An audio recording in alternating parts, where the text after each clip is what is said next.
So hi, Maddie. So I just wanted to talk to our viewers a little bit about, we talk a lot about building relationships with bio parents, and I think your experience is a good example. So can you kind of start from your beginning and how it started? So when we got our first placement, you find out some information about the bio parents from the caseworkers. And so we had been told some interesting stuff about the family and,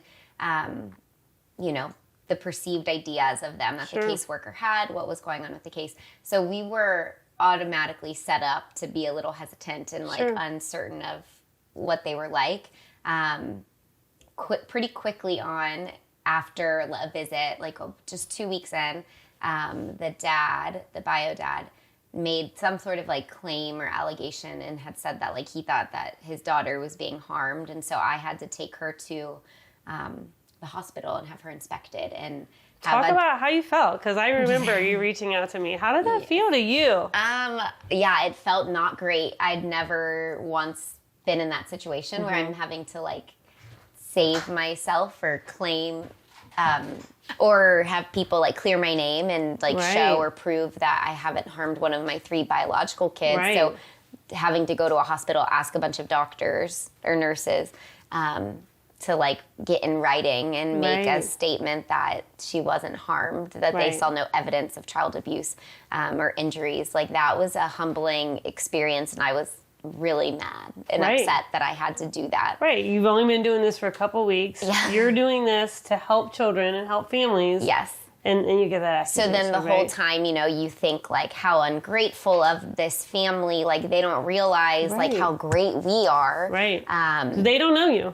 They don't know us. We've never met them. They don't know anything except for probably a random couple things that they've been told. And you almost felt I'm not doing this. Yeah, I mean, that was almost enough for us to want to say, one weekend, all right, just foster care and I think not that's important because that's normal, right? Mm-hmm. Here you are sacrificing your family and doing this, and then, a risk that somebody's going to say something negative about you. And it got real really quick of okay, this is in some ways, could be dangerous for our family. Sure. Or, what if whatever bump she had on her neck, what if it was up for question, and then they look back at our kids and our family, and then could we lose our own biological kids because we brought in foster kids? Right. So that was, a really eye-opening experience right away, and it kind of sets you up to have some doubt. But you didn't quit. We did not quit. So, go a little bit more. How did you... you obviously had, I know you're a Christian, you prayed about it, but how did you continue to say, okay, I'm going to keep going, and you didn't just say, I'm just going to go through the motions. You really worked to build a relationship with them, even though they made you feel like that. Yeah. I feel we had a lot of support and going to families like you guys who are veteran families and have been through some of that and just could kind of help to see another perspective inside, and then we just continually put ourselves in the parents' shoes, and we're as hurtful as it was. We said if we were in their shoes and our kids were staying with strangers, that actually makes them good parents. That they were worried enough about their kids and that they are searching their bodies at visits and that they're bringing up every little bump and scrape and bruise, which is hard because it's little kids and that just happens. But also, what good parents that they care so much about their children that they are checking in. And so I feel I think that's an important part. Removing ourselves in their shoes, from our position, putting ourselves in theirs. What we would probably be doing the same thing.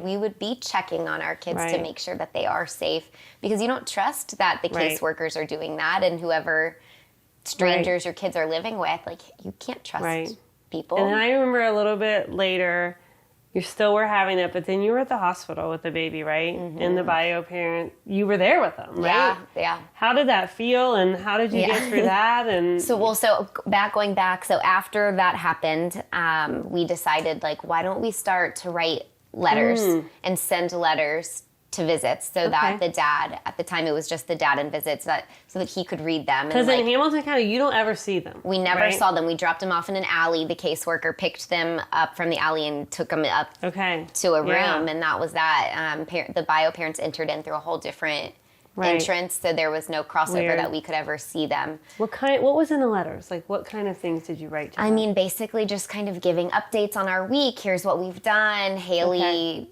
had a great week at school, or she just started school. We're starting gymnastics. Just letting them know, because you think about how well is a 1.5-year-old and a 4-year-old communicating. They don't know what to say or talk about or say. How'd they respond at first? He wrote back a letter, the dad did, and it was so positive. And he said, thank you. He was like thankful for the update. And then at the end of, I think the first letter that he wrote back, he said like, God bless you. And that is what was like a big turning point for us, was after writing a letter to him and then getting that letter back of saying like, okay, they're parents fighting and advocating for their kids. And that's why we had to be accused and go and do all of that. And I think that after all of that, he realized they were safe. And like, maybe that's just what he just needed to see. I sent a picture of our family in, and it was us and our 3 biological kids. And I think seeing the faces and the family of the people that your kids are with, and not that a pretty picture means that it's good people, but I think that changes things for a birth parent to know, like, oh, that's who my kids are living with and staying with. Now I'm brought in a little bit into this new family relationship, whatever. And so I think bringing them in. So then letters, and then you did meet them. So then we did meet. I was at the hospital. We had stayed the night. We had to like get rushed there, and it was kind of scary. We didn't know how long we were going to be there. Up till that point, we were kind of told like dad could be dangerous. He had shown some aggression. They were going to start having sheriffs in visits, like with the caseworker, because she didn't feel safe necessarily with him and the kids. The social worker. The social worker, yes. The county social worker. So she had told us all those things because she sat in there for 4 hours and supervised their visits. But she had said he had shown some aggression. You know, there was possibilities on what he was doing for jobs on the side, and like that could be just dangerous. All speculation. All speculation. Nobody really knew, I don't think, but it was just when you look at people's lives and you make up things that they could be doing. So we had been told all of this, like dangerous, possibly having sheriffs in visits, aggression, angry, whatever. So and then, oh, by the way, he could come to the hospital. So then we're in the hospital. The caseworker calls and says, or she texts me, I think, and says, we have to allow the dad to come. He has rights to be in the hospital, and we consider that a safe, like, whatever neutral location he can come without anybody there supervising. But in the hospital, it would just be you and him and the baby. In the hospital, like, nobody bothered us. Like, nurses came in every 4 hours to take vitals, but, like, we were just in the hospital, me and the baby, just alone in a room. Even though you'd had those written back and forth, this is still the first time you met. So then we're like... you have all this other... I called my husband. I was panicked. He's at work. Our other kids and foster daughter were being cared for at their different places because obviously I stayed home, and so we don't have like child care. We didn't have daycare or schools really at the time, and so he prayed for me on the phone, my husband did, and was like, let's just take a second, because I was panicked and scared. I didn't know, like sitting in this room, and then I was like, do I stay? Do I leave? Do I need to be there to make sure that the baby's safe? Like what? You don't know. I didn't know. So we prayed. That calmed me a little, but I still was scared. I did notify the nurses because, again, I just didn't know. And I said, here's some stuff that we've been told. Like, I don't know what's about to happen, but the county is letting him come.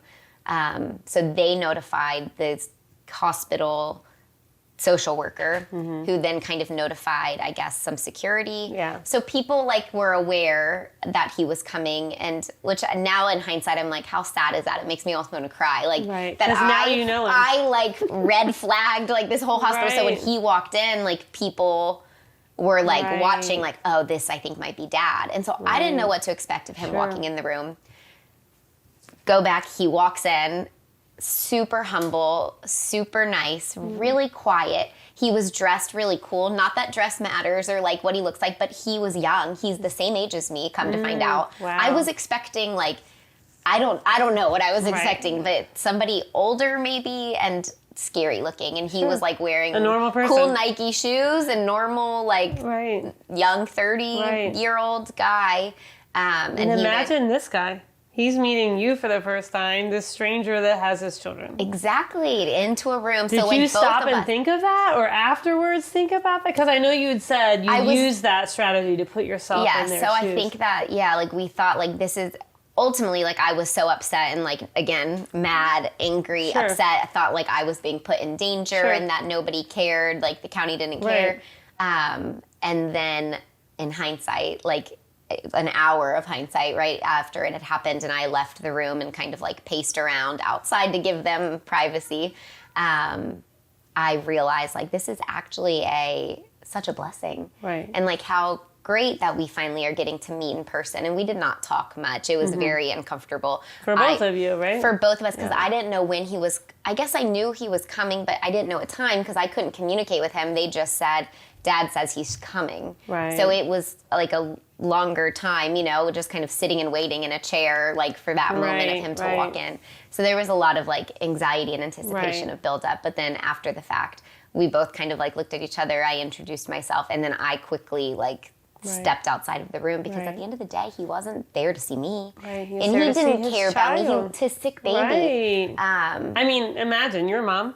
You get a call. Strangers have your kid. Oh, and by the way, he's going to the hospital. And he's in the hospital with lung breathing, whatever issues. Sure. Like, how scary and worried So let's he just was. fast forward then. Like you talked about how it started, and then how did it go? You guys continued to build a relationship, and so we never really got to like meet them much, like during all of that. Just a couple other times when the baby was hospitalized, and so otherwise we never saw them. But at some point we did exchange phone numbers. Okay. I think we set up like a Google phone Google number. Voice, so you can text, but it's not your real phone. So we could text them, and so they had that like Google number. Sure. Now we have all of each other's information, But that is a safe way for people to do it if they feel uneasy about giving their number out. And I think that it's smart, especially in the beginning, because you don't know. But they don't know it's a Google number. No, you're just like, this is my number, right? Exactly. So we started that. So we had started texting some, but really it was COVID. We were quarantined. Visits were stopped for, I think, 6 months. Wow. The kids had FaceTime visits, but imagine FaceTiming with an 18-month-old and a 4-year-old and how well that went. And again, we put ourselves in their shoes of like, has to be like heart-wrenching. Like they don't even get their 4-hour in-person visit once a week. And so I guess it was when March is when things kind of stopped. In the end of June, we set up a park play date meetup. Yeah. And then that was kind of the start of us seeing each other like outside of like county people being involved. And I got permission to do that. Like we had asked and they said, if you feel safe doing that, then you can if you want to, because the county was not going to mandate visits and they still weren't doing them. And so we set up our own. And I met at a park with them. They ended up coming pretty late, so I was a little frustrated again. But they showed up in they had to get Uber there, and then you just think like, circumstances, you don't know, right? So you just think of all of that.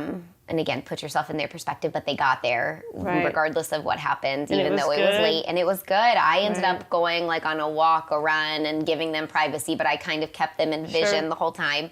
But again, you think, they're not trying to mess up anything. So and imagine what that's doing to them, that you are honoring them. You know what I mean? They're trying to build a relationship with their children. Yeah. And I think that that's kind of the whole time, like they just started to realize like, oh, these foster parents, my kids' parents right now, are bringing us in and they are including us and they are like updating us. And then they would say things like, oh, we are so blessed that you are in our lives, and thank you for loving our kids. Our kids are so lucky to be with you, and things like that where we're like, your kids are not lucky to be with us, but like But they knew it could have been. They didn't know who you were. That's why they acted that way. And I think this whole thing that's the takeaway. Like you are looking at them like, oh my gosh, they're so grateful.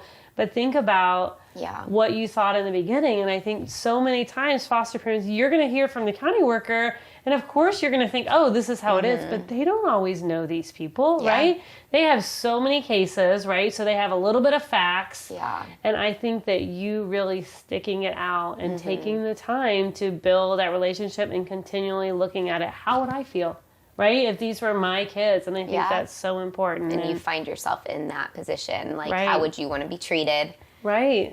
And thankfully, they were showing up for visits. Right. They weren't Right. hurting their kids, like, Right. emotionally. And, you know, so that Right. was another thing that we didn't have to deal with. Right. So it is a little, I feel like But it's I different think a than lot of some. times too, like you saw something in the beginning and you could have ran with that perspective of him, right? Yeah. Like he's just going to accuse me and he's not grateful and whatever.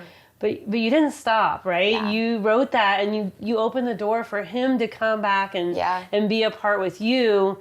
And I think that was really hard. And I think a lot of people would have been angry just like you. And then right there, it's like a fork in the road. Which path are you going to choose? Yeah. Are you going to dig in and try to see good and build a relationship? Because it's about these kids, right? And what's best for them. Yep. That you have a good relationship with their parents or bad, Exactly. right? So I think that's awesome. Yeah, and to think about the build-up of, like, if the parents aren't talking or getting along, and then what they're being told by their parents at their visits, what we could be saying, you know, like, we wanted to be on a team with them Absolutely. and almost co-parent. And That's so awesome. we wanted to do it all together. But and it I wasn't feel like easy. No. Right. I think No. that's what people need to I mean, hear. even Like, don't things just with- say, "Oh, well, that was her," but my experience, no way I could do that. Right? Because Like, it was hard, Right. yeah, and it did take work. It didn't Right. just happen. It was a choice, and it took Right. action and steps to, like, get there. Right. But it was definitely worth it. Yeah. And I don't know that it'll happen like that again when we get our next Right. placement, but you we know- are going to try and do yeah. the same thing and, That's like, try to awesome. break down walls and build those relationships again with the Awesome. parents if we can. Right. Awesome.